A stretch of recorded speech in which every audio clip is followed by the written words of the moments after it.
Muy de tarde en tarde les ofrecemos la oportunidad de poder acercarnos a algún volumen monográfico de mano de alguno de sus autores.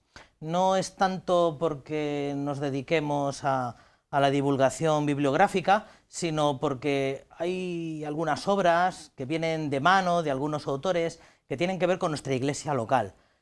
Son miembros militantes, miembros activos de esta iglesia diocesana que brindan su sabiduría y la imprimen y la ofrecemos aquí porque tal vez puede ayudar a algunos colectivos de esta iglesia que peregrinan en Toledo. Es el caso de esta noche. Venimos a presentar esta obra que se ha hecho pública recientemente, lleva el nombre del problema del amor y viene de mano de un viejo conocido de muchos de ustedes, para otros será novedoso, que es don Fernando López Luengos. Don Fernando, buenas noches. Hola, muy buenas noches. Muchísimas gracias por haber querido venir aquí. Es un placer. El problema del amor, una guía desde la psicología, la neurociencia y la espiritualidad. ¿Por qué este volumen? Bueno, es un tema que desde hace ya tiempo llevo trabajándolo, estudiándolo y difundiéndolo, ¿no?, en conferencias, sobre todo antes de la pandemia. Y precisamente en esas conferencias, en muchos sitios, me han pedido que les diera información, bibliografía sobre el tema, ¿no? Y claro, sobre lo que yo estoy explicando no había. Así que eso es lo que me ha animado a escribirlo, ¿no? En realidad, pues es una demanda de mucha gente en conferencias, de muchas conversaciones con amigos, con adultos, con matrimonios. O sea, surge de una demanda sobre un tema que, bueno, pues que hay mucha confusión, que tiene que ver cosas de psicología que son importantísimas y que a la gente le ayuda, y pues el problema en concreto del tema del amor, que resulta que es que está implicado en lo anterior. O sea, la psicología, una psicología bien centrada permite vivir un amor en plenitud, y un amor en plenitud no es posible si la psicología está. Entonces, entrar ahí es debido a esa demanda, vaya. Viene de mano de Ediciones Encuentro, en un momento en el que las editoriales se tientan un poco la ropa para ver qué editan y de manos de qué autores. ¿Cómo consiguió? Pues precisamente, bueno, envié a varias editoriales y me dijeron, casi todas, que había sobrecarga de oferta de libros, ¿no? Y entonces, bueno, me dijeron, vamos a estudiarlo. La presentación les gustó, pero claro, tenían que leerlo, y estuvimos así esperando unos meses. Y cuando ya les dije, porque normalmente parece ser que siempre se tarda así, cuando ya les dije que sí, que había algunas editoriales que también están interesadas, ellos me dijeron, no, pues vamos a hacerlo, y además incluso la fecha, que era muy posterior, pues adelantó. O sea, les gustó el plan, les gustó la obra, y bueno, pues incluso ellos han tenido, o sea, yo en ese sentido estoy muy agradecido porque lo han adelantado, ¿no? Yo les comenté que había gente que lo estaba esperando, como así ha resultado ser, ¿no? O sea, inmediatamente se ha empezado a vender mucho. Y precisamente ellos hicieron el esfuerzo de publicarlo bastante rápido, y bueno, así ha sido. Así que yo encantado y muy agradecido a ellos, claro. En el primer capítulo habla de 3 dramas que usted propone y que acaso sugiere que esto pueda dar solución. El drama del amor perdido, que es una historia muy bonita, inspirada un poco en el fallecimiento de su madre. El drama del amor perdido en el sentido de una persona que muere. No que se vaya, ¿no? Sí, sí. Eso, el amor, sí. Sí. El drama del proyecto fracasado, de cómo avanzan los años y mi proyecto de pareja, mi proyecto de matrimonio se está deteriorando. Y el proyecto de la falta de éxito, que tiene que ver un poco con ese amor adolescente. Con el que tiene... adolescente y vete subiendo, ¿no? Y juvenil, y luego desgraciadamente muchos adultos hay una auténtica ansia, deseo de encontrar una pareja, ¿no? El mito de la media naranja, por ejemplo. Y gente que vive frustrado ese tema, no encontrar la persona adecuada, ¿sí? ¿Este último tiene que ver acaso con su experiencia como profesor, después de 30 años? Claro, vamos a ver, es como mi experiencia en general. O sea, sí que es verdad que yo más de 30 años en la enseñanza, y he conocido pues, a más de 4.000 alumnos, ¿no?, a los que he tratado personalmente. Me he sabido el nombre y apellido de los alumnos. Ahora mismo los nombres me bailan, ¿no? Pero, salvo los de este año, ¿no? Pero sí que está ese dato, esa información, pero es algo más que los alumnos, porque son muchas conversaciones. Un día estuve echando cuentas, me salen, pues, qué sé yo, 50 personas, adultos, ¿no?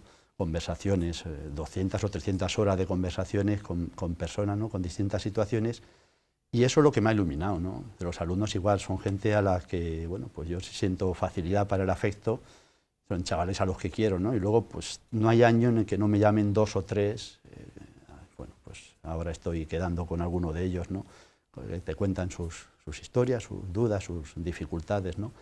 Y entonces esta doctrina que llevo tiempo estudiando, reflexionando, que he aprendido de grandes maestros, pues claro, se contrasta con la situación de estas personas y pues de ahí surge ese conocimiento, ¿no? En realidad es una doctrina que a mí me ha iluminado hace tiempo.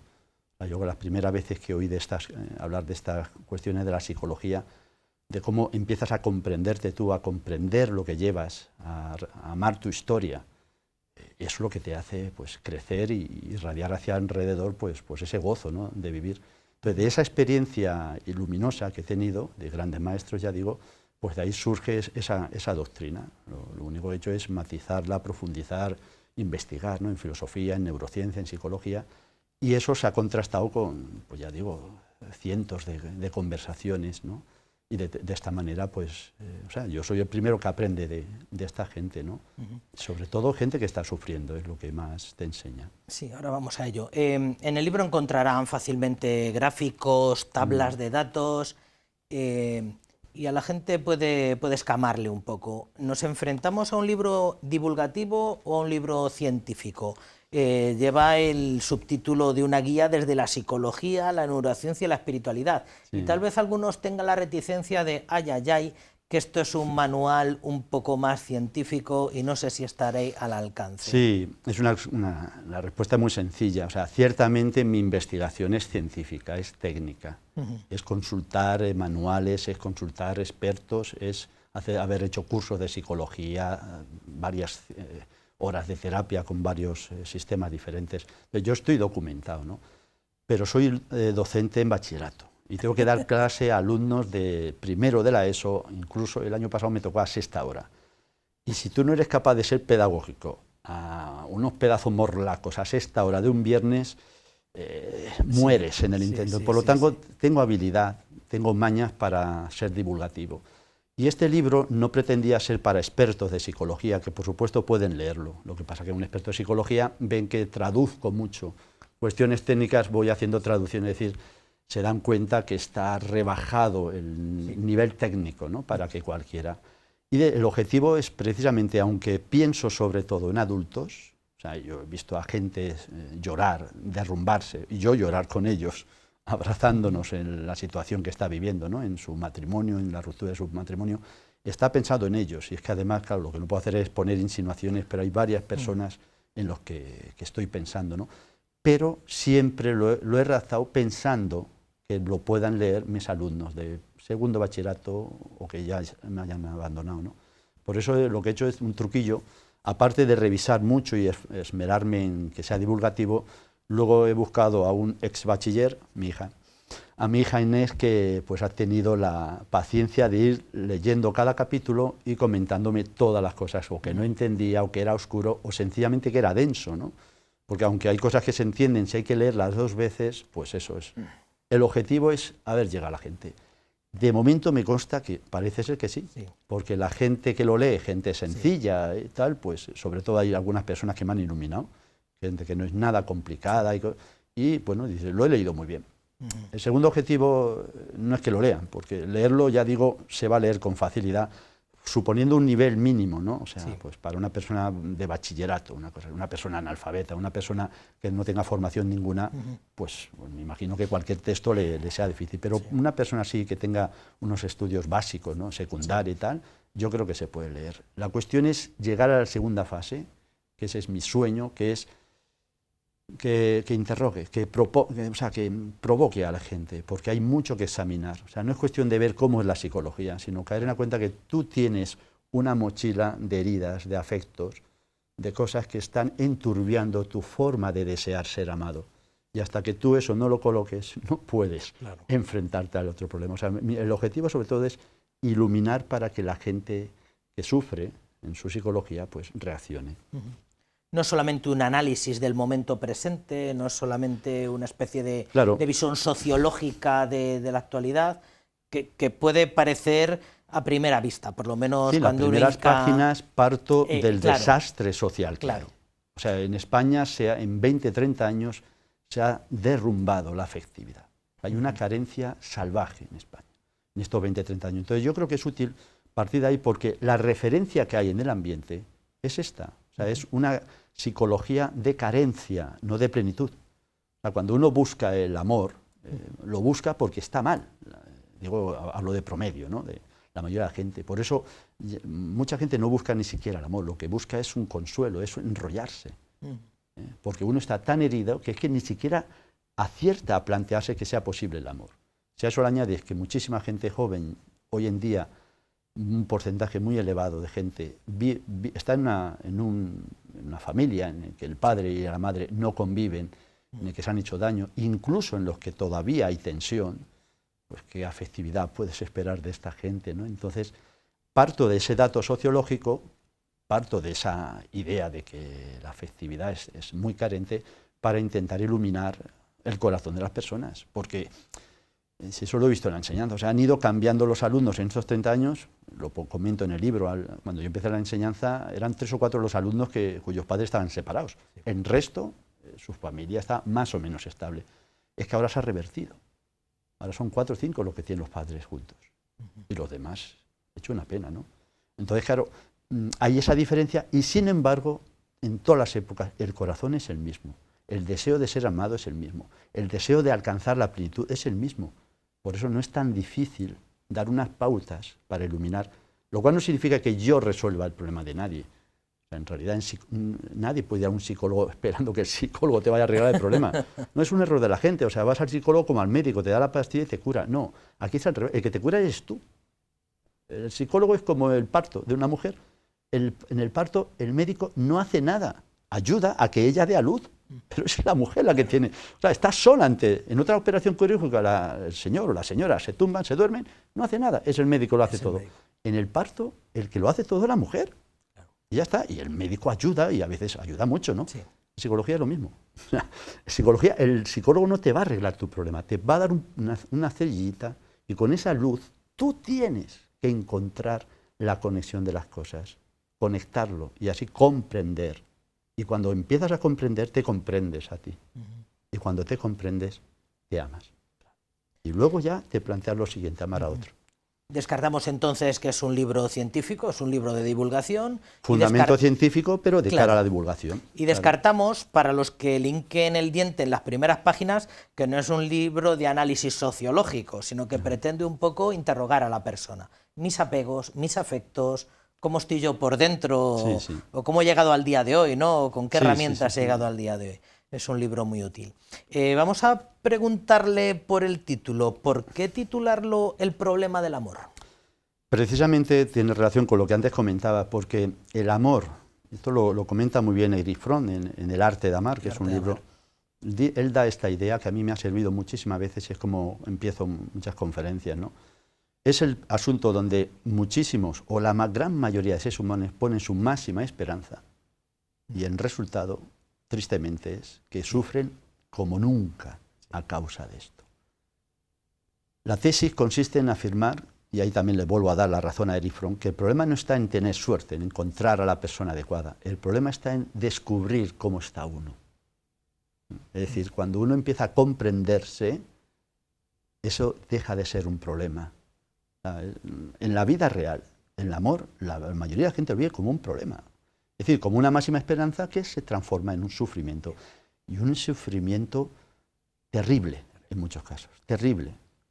O sea, gente que lleva viviendo no sé cuántos años con una persona y revienta, no puedo más. Gritándome una persona, es que él no se movía nada, no hacía nada. Y yo aguantando, él no hacía nada. O sea, el sufrimiento es aterrador. Pues he vivido como un problema. Pero no solo en ese caso de un matrimonio que se rompe, porque hasta romperse hay que ver la cantidad de sufrimiento.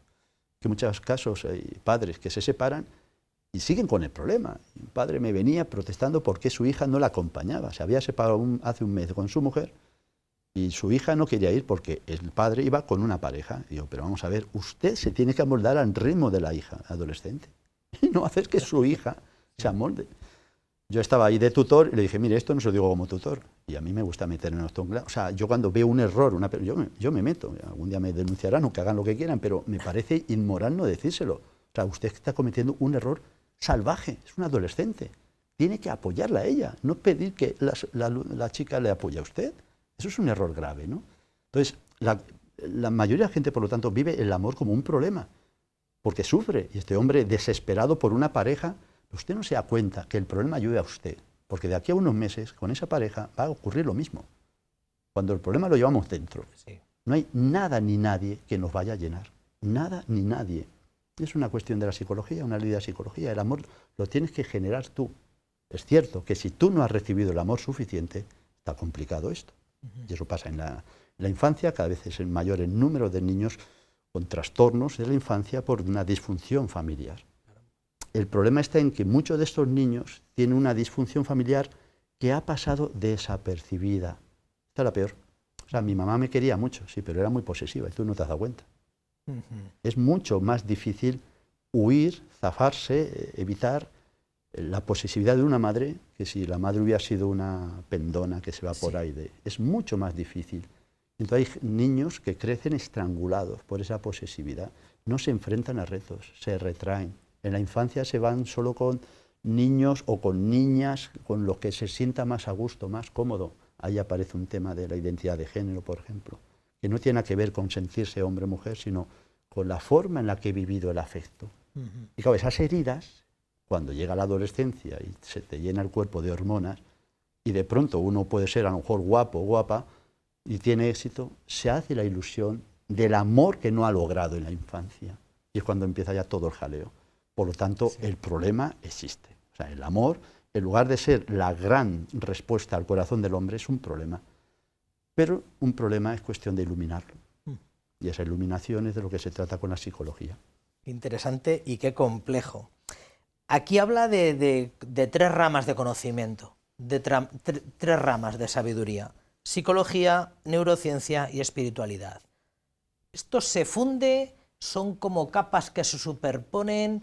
¿Qué relación mantienen entre las tres, en primer lugar? Y en segundo lugar, ¿cómo ha llegado Fernando a amalgamar todo esto? ¿Cómo ha llegado a esta...? Bueno, a ver, teniendo la mente un poco abierta, sí. El peligro previamente de las ciencias o de algunos científicos es especializarse tanto que ignora otras disciplinas, cuando la realidad es un todo. Sí. No se puede separar, bueno, se puede separar como metodología para estudiarlo, ¿no? Pero las cosas están unidas. Entonces, ahora la neurociencia es algo de moda. Hay neurociencia para el arte, neurociencia para la educación, neurociencia para ir al baño, neurociencia para lo que sea. Sí. El problema es que en algunos neurocientíficos se echa en falta que sepan algo más de psicología, porque hay leyes que no se pueden descubrir haciendo resonancias o haciendo mediciones de funcionamiento del cerebro, sino que hace falta la ley de la psicología, que es otra metodología.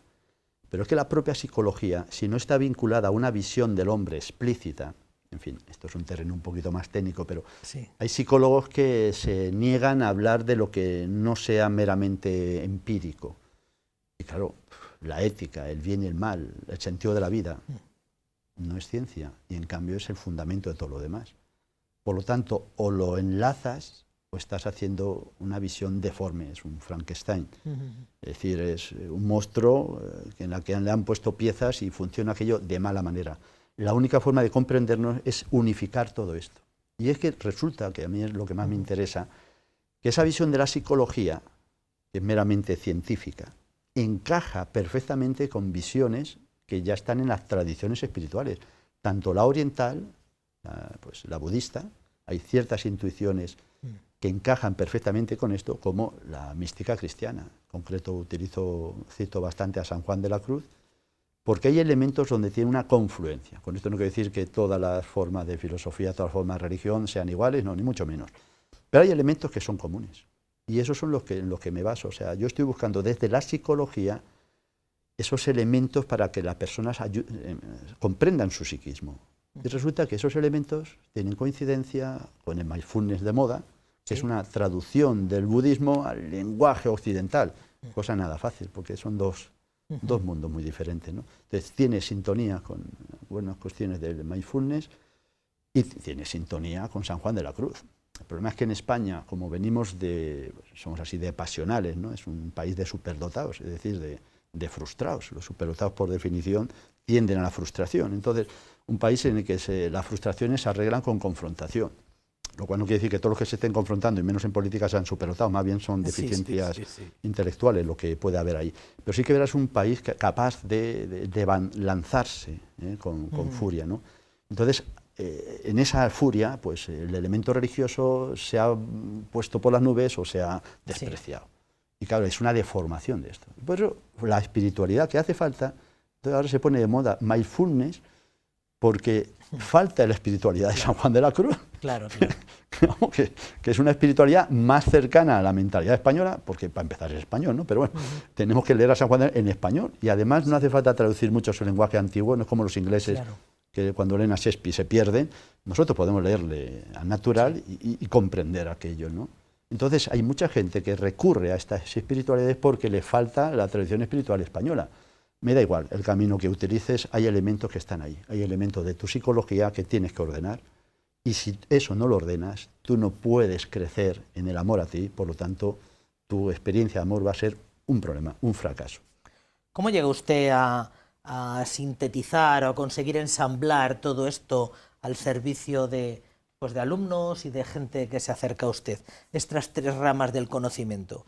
En todas las reseñas que he encontrado habla por lo menos de tres referencias. Uno muy célebre para nosotros, que es don José Rivera, otro tal vez conocido por la mayoría, que es el padre Rubio, me da la impresión. Sí, Juan José Rubio. Y otra que no es tan conocida, que es María José de Ben. Sí. ¿Cómo ha conseguido? La buena parte de la doctrina del libro pertenece a María José de Ben. María José de Ben es, pues, de las primeras psicólogas que hubo en España. En España no ha habido psicólogos, mejor dicho, España no ha producido psicólogos hasta que no ha habido facultad de psicología, pero es de los años 80. La creó Pinillos, Yela, que estuvo en Estados Unidos, y también estuvo por ahí enredando María José de Ben. O sea, cuando no había psicología en España, hubo gente que se fue al extranjero a formarse. Pinillo fue en Europa, Yela fue allí. Y luego crearon la facultad. Pues esta María José de Ben es una psicómetra. Yo la conocí precisamente en esta misma casa dando una conferencia, y a mí me impactó de tal manera pues que me dio muchísima luz. Una conferencia que empezó, yo nunca había visto una conferencia tan larga, fueron 4 horas. Pero la gente no se movía del asiento.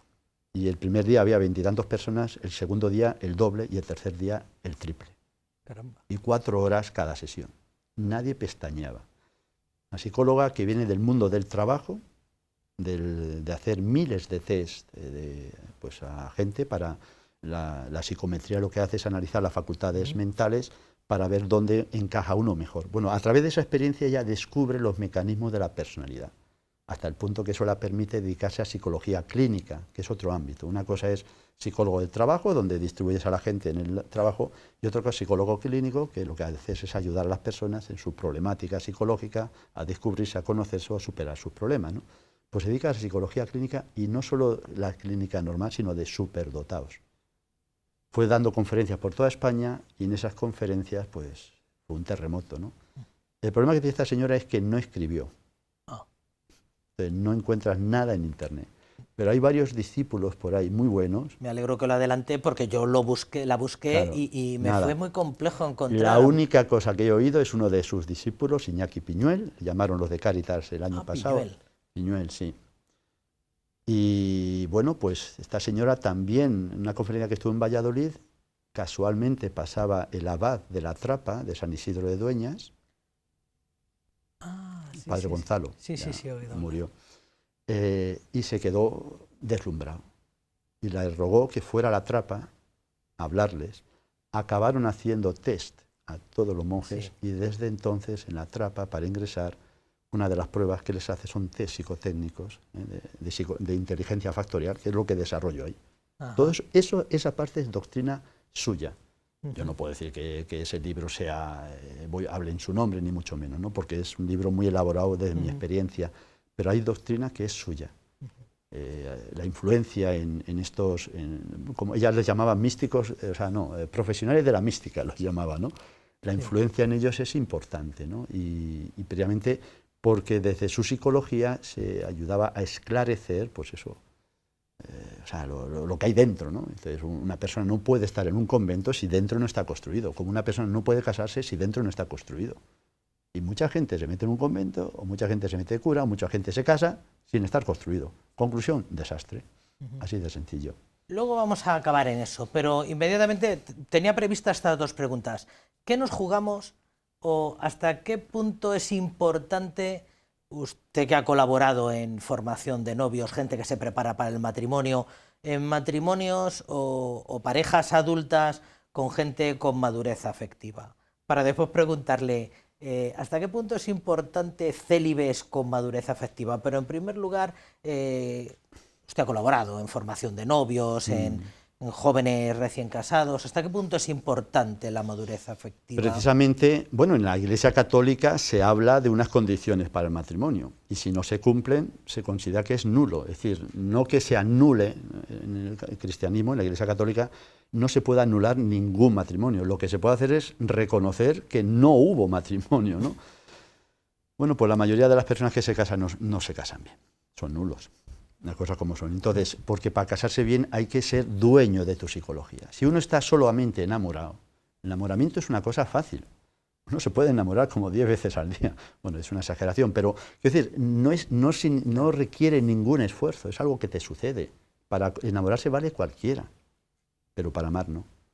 Y para amar solo es posible al final de un proceso de crecimiento. En la sociedad esto pues no está bien visto. El amor más elevado que se plantea en la mayoría de las películas, que no sería el erótico, que eso hasta mis alumnos reconocen. Una cosa es el amor, otra cosa es el sexo. Sí, pero mis alumnos, como el resto de la sociedad, se quedan en el amor romántico, es decir, algo que me sucede, un subidón. Que ahí viene la neurociencia, viene al pelo, porque en el subidón, oxitocina que te crió, dopamina, es decir, hay unas hormonas que incluso alteran y uno no percibe, claro. Eso es neurológicamente, o sea, sabemos que hay una disminución en la actividad de la amígdala que es la encargada del miedo, es decir, uno no es consciente del riesgo. Pues una noche que te vienes arriba con un tío buenísimo, una chica que estupenda, sí. Uno no ve el riesgo de sus actos, ¿no? Y es sencillamente una sustancia química. Por eso la neurociencia ahí nos da mucha luz, ¿no? El problema está en que ese arrebato, ¿no? Ese flechazo, ese ímpetu emocional del enamoramiento no es amor. El amor es la respuesta que yo doy a mi enamoramiento. Por eso en el amor ya incluye la voluntad, incluye la inteligencia, pero una inteligencia superior. Eso habría que explicar lo que es lo que hago ahí despacito, ¿no?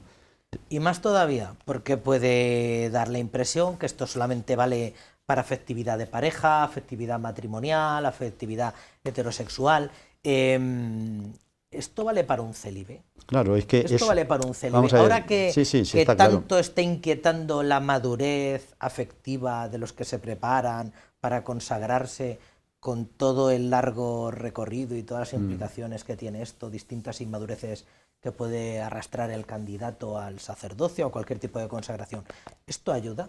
Claro, precisamente aunque el tema es el problema del amor, el amor es el elemento fundamental del crecimiento psicológico de cada persona. O sea, un niño que no ha recibido amor no se ama a sí mismo.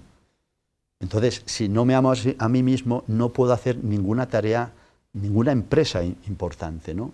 Y eso existe en el matrimonio o existe en el celibato, es que es exactamente lo mismo. Es verdad que los ejemplos más abundantes del libro se centran en una relación de pareja, sí. Pero el objetivo es la madurez psicológica. Por eso digo, no es suficiente leer el libro amablemente, ¿no? Que es lo fácil, eso creo que lo puede hacer cualquiera, sino entrar dentro. Y esto, ahí ya estoy hablando igual, o sea, esa capacidad de encontrarse a sí mismo, de comprenderse, de amarse, es esencial en el celibato. Y existe el mismo problema que en el casado. Si el casado no está íntegro, ese matrimonio no aguanta, no resiste. Si el célibe no está íntegro, no resiste. Y célibes sabemos que fallan también como casados. Ni más ni menos, fallan. Y te encuentras un célibe que le da por hacer golfadas o un célibe que se suicida porque no soporta más, sin poner datos ni entrar en detalles, ¿no? Pero esto es así. Entonces, das por hecho que el cura sale formado. Y bueno, es posible, y seguro que muchos salen formados, pero hay gente que tiene unas carencias, tiene unos desajustes, que intenta apagarlos pues, con una idealización, ¿no?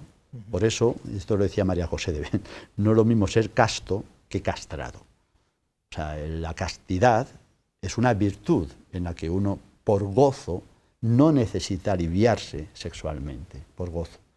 Pero no es eso lo mismo a un acto voluntarista en el que yo me reprimo, aguanto hasta que reviento.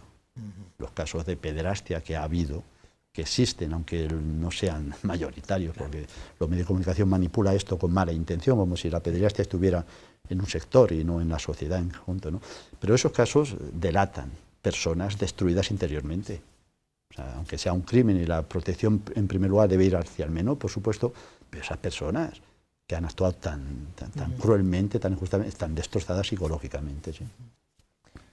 Bueno, dejamos aquí la recomendación. Creo que es un libro que puede ayudar a muchos, a los que se encargan de orientar a jóvenes, y puede ayudarnos a todos sin excepción, independientemente del momento de la vida en el que estemos, pues nos puede ayudar a examinarnos, a ver qué tal lo vivimos y hasta qué punto podemos ayudar a los demás, independientemente del estado de vida que profesemos. No quería despedirme sin preguntarle por algo que muchos conocen y que tal vez no tantos, que es la Fundación Educación y Persona. ¿Qué es la Fundación Educación y Persona? Asociación, es una asociación de profesores, sí. Que usted preside, que fundó, que fundó... Lo fundamos unos pocos. En muy poquito tiempo, cuéntenos. Sí, es una asociación de profesores, no es confesional, es civil, igual que el propio libro. El objetivo no es gente de iglesia, porque yo estoy acostumbrado a la vida académica con alumnos y ahí es cada uno de su padre y de su madre. Por lo tanto, a mí me interesa lo humano en general, ¿no? Y la asociación de profesores es el mismo enfoque, ¿no? Es una asociación en la que compartimos ideas y también, pues desde nuestra experiencia, desde nuestro criterio, pues mantenemos una presencia pública, ¿no? Y en temas dedicados de la educación o en temas en los que hay polémica, sobre todo cuando hay alguna cuestión ideológica, pues lo hemos incluso denunciado, entonces intervenimos públicamente. Como desde el principio los que hemos estado dirigiendo somos gente del ámbito de la filosofía, no nos ha costado mucho pues hacer un juicio sobre cuestiones de actualidad relacionadas con esto, ¿no? Entonces en la educación, pues desgraciadamente los políticos la utilizan a veces para meter sus intenciones ideológicas y ahí es donde nos plantamos y la educación debe ser responsabilidad en primer lugar de los padres. ¿Es necesario ser docente para formar parte de educación? La mayoría somos docentes, pero también hay cualquier persona pues que esté interesada, tenga inquietudes, ¿no? Claro, en el ámbito de la educación. Eso sí, el tema es la educación, lo relacionado con la educación, ¿no? Y para saber más tiene una página web. La página web, sí, educacionypersona.com, no muy difícil, y ahí viene pues quiénes somos, actividades, etcétera. Sí. Pues muchísimas gracias, don Fernando, por ponernos toda esta sabiduría al alcance de todos. Otro día podíamos hablar de Gabriel Marcel y de tantas otras cosas tan interesantes y tan... Pero muchísimas gracias por poner esta herramienta que yo creo que tanto bien puede hacer. Muchísimas gracias. Gracias a vosotros, ha sido un placer.